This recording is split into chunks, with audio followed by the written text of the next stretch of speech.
BMW, how to remove the oxygen sensors.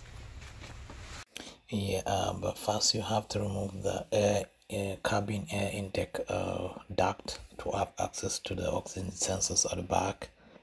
We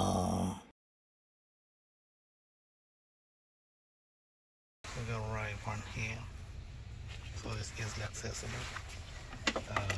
You get something like this. Is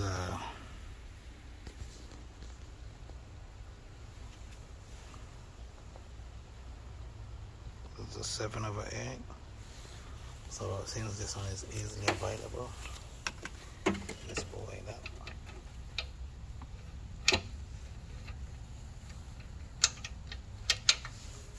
And then like that, and you use this thing here.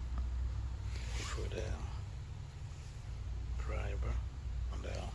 You pick it out. So sorry, you use a ratchet, not a driver.